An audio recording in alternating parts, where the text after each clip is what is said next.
everybody's talking about the dressing down of President Ruto by former Deputy President Rigathi Gachagua during the launch of the Nairobi DAP offices. DAP is a political party. Everybody is talking about that dressing down during that function, and with good reason, because Bwana Gachagua came out with both barrels firing and never stopped. And during his speech, he caused a lot of excitement and a lot of laughter. Everybody is talking about that one.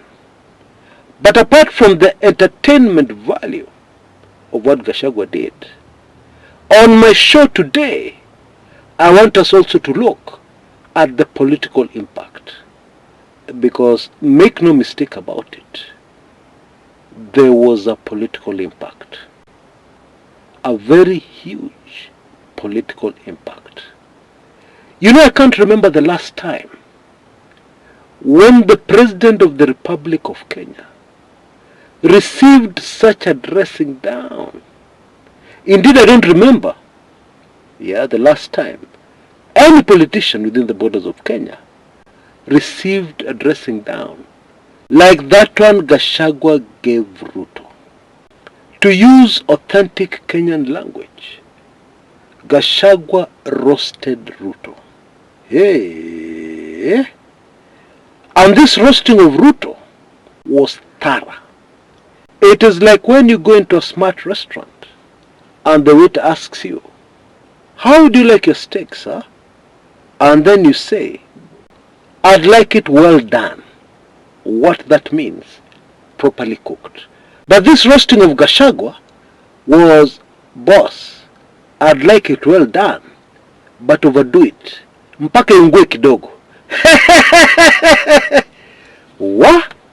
And to make this roasting even more effective, Gachagua was very specific, used specifics, gave us a lot of inside information, including how some businessmen, Asian businessmen, line up to see Ruto.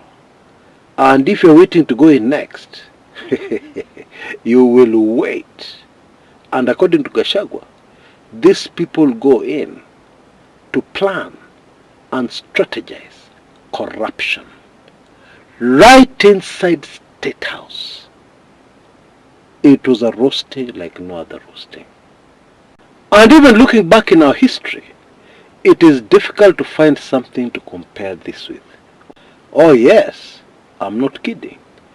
Maybe what comes close is a very curious incident which happened in the Kenyan Parliament early in the life of our country, when a politician, one of the founding fathers of the nation, Ronald Gala from the coast, on the floor of the House, gave Jomo Kenyatta and his government such a serious dressing down that it is said Jomo started reaching slowly into his pocket for what was believed to be a gun. True story, not fiction. Yani, hakuweza kuvumilia. And the speaker at that time, a mzungu, Sir Humphrey Slade, luckily noticed what was happening. And he shouted, "Mr. Kenyatta, what are you doing? Please take your hands out of your pocket. This is Parliament." Hey. Now it is not clear what Jomo Kenyatta, the first president of the Republic of Kenya, precisely wanted to do right there in Parliament. But many believe is that his intention was to draw out his revolver and shoot Ronald Gala right there inside Parliament. What? That was really something. Back to the present. Gachagua alianika Ruto kabisa in such a manner that he cannot possibly recover from this one. He can't. You know, when you're an insider, when you are there, you can give the kind of details that are very difficult to challenge. Yes, this is your version of the story, but you give so much detail that everything you're saying sounds very authentic.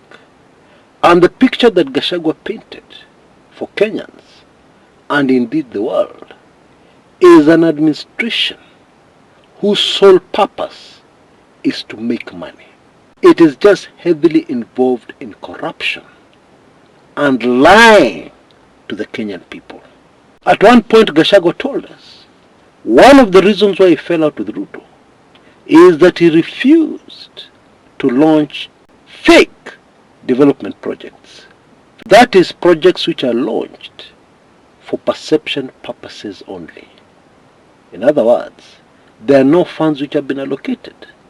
And so the heavy tractors, the heavy earth-moving equipment, immediately the function is over, they are driven off. No work continues on the site where this big project has been launched, and people have cheered, and locals think that something is going to happen. Nothing happens. And the intention right from the beginning was that nothing was going to happen. Gachagua painted that whole picture for Kenyans. Well, Gachagua's speech is online, and indeed that video has gone viral. So a lot of you, I'm sure, have taken it in. So let us focus on the political consequences, the political impact of this huge Gachagua speech. But before we do that, please allow me to back up a little so that we take a closer look at Rigathi Gachagua's strategy here, because you can be sure there is a strategy.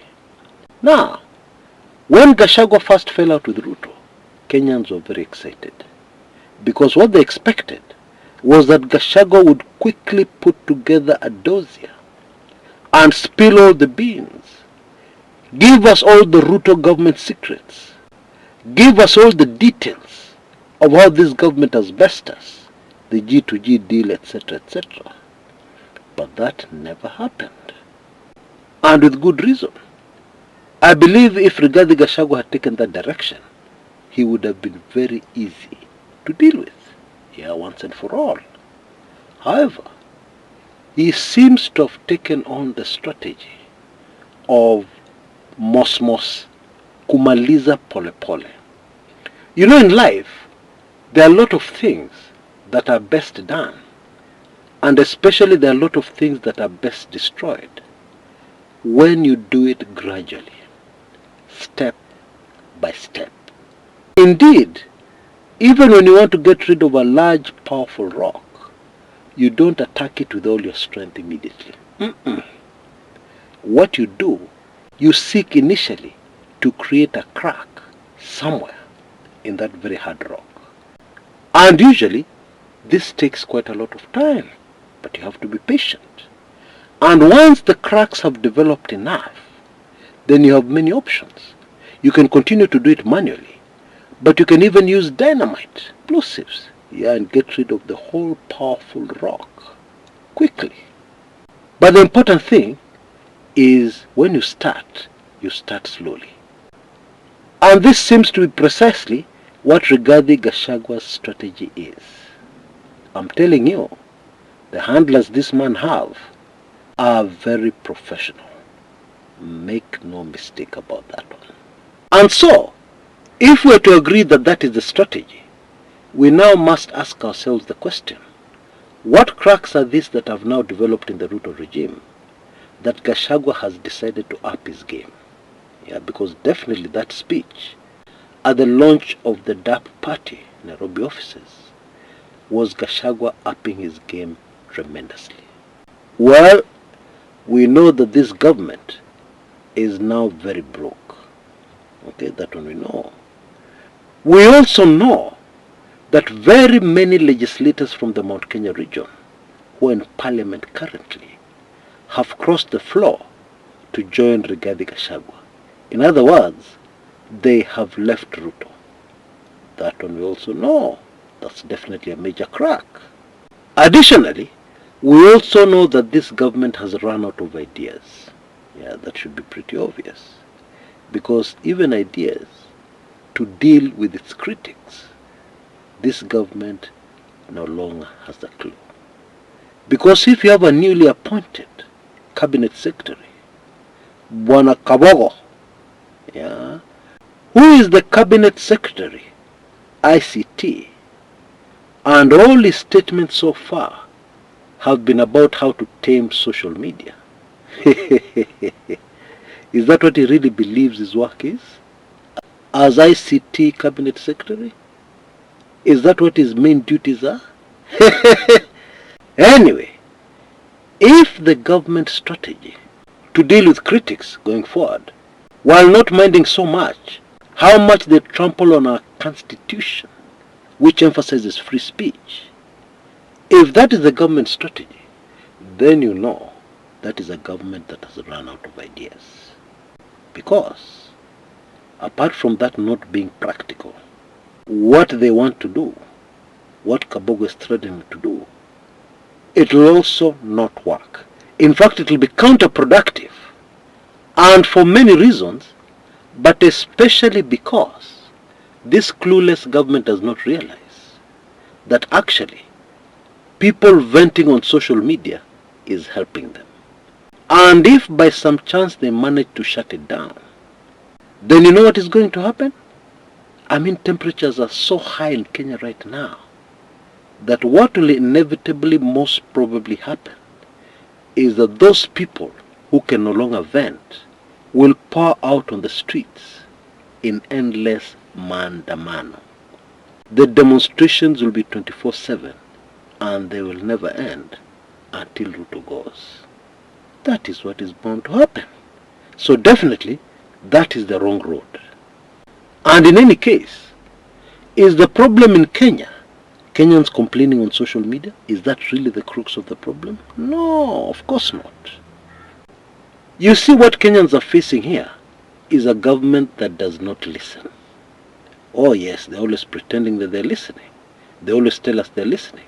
But the truth is, they do not hear a single word that comes from the mouths of Kenyans. Because, for instance, they have been told very clearly, we feel we're being overtaxed.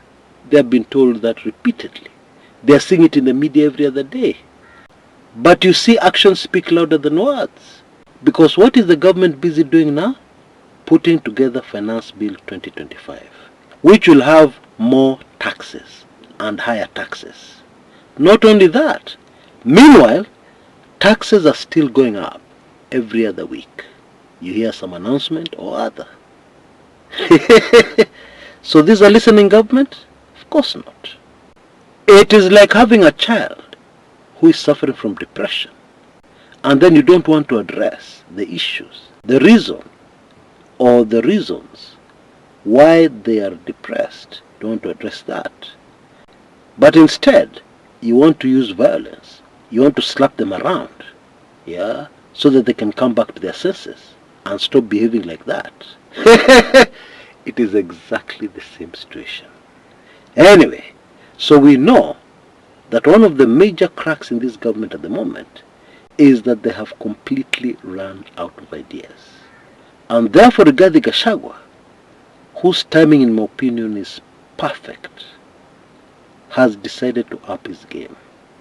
And what made his speech even more effective is that a lot of the things he said resound very quickly, very easily, with Kenyans all over the country. So in other words, regarding Gachagua's speech, if you want to use the word incitement, was very close to that. Oh yes. Which means even more animosity against this government. Now, how much punishment can a government take? You tell me. Because how do you govern when there's so much resentment against you? Yeah, and of course Gachagua's speech has heightened that animosity even more. So how do you govern? Because to govern, you need the cooperation of the people. not state machinery alone. Surely, there is no way you can force people, everybody in the country, to do what you want using state machinery. You would need one policeman, one security officer for every citizen, or at least one police officer for every 2 or 3 Kenyans. Is that even practical? Of course not. And please remember that this is coming at a time when a lot of revelations are coming out. So many things are being exposed. Indeed, the Gachagua camp, just the day before yesterday, threatened to tell us who was behind the death of the former CDF, General Ogola. And this is happening at a time when certain privileges the military have been enjoying, are being withdrawn. Now, isn't it very easy to predict where we're going? Incidentally, if you're very interested in knowing exactly what happened to General Ogola, and especially the motive, there is a special report I have, which I produced at the time, which spills all the beans. I believe you can see the details on your screens right now. For only Kenya shillings 3,999. Pop, you can get this report in your inbox, and you'll be shocked at the truth. You'll be shocked at what the Gachagua camp is threatening to expose. Did you notice the response of Ruto people to this threat by Gachagua people? They went quiet. Oh yes. By the way, the other huge advantage you'll have here is that when you order this report, I will send to you all previous special reports. So it's a very good deal. And then the offer for membership to my weekly intelligence briefings is still very much available. You can see details on your screens right now. For only Kenya shillings 1,000, instead of close to 6,000, about 5,900. Instead of that, for only 1,000, you'll be able to get a full year subscription to my highly sensitive weekly intelligence briefings. And of course, you'll also receive all past issues of my weekly intelligence briefings immediately you become a member. So please take full advantage of this amazing offer, because it will end very soon. Rigathi Gachagua is just getting started with his exposés. He's just getting started. We ain't seen nothing yet.